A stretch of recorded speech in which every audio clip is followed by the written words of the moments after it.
Today I'm going to show you some different type of electrical discharges into water. I'm using a 2 kilovolt power supply that's run off a 12 volt battery. That's AC, and that's multiplied to 20 kilovolts with this voltage multiplier circuit.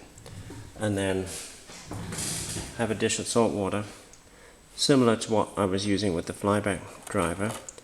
And so that's just salt water, saturated salt water. And what I'm going to be doing is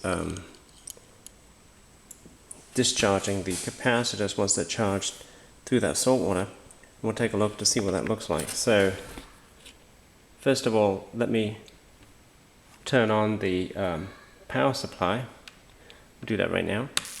That's now on. And we'll get close. We'll take some pictures. You should see the yellow color from the sodium.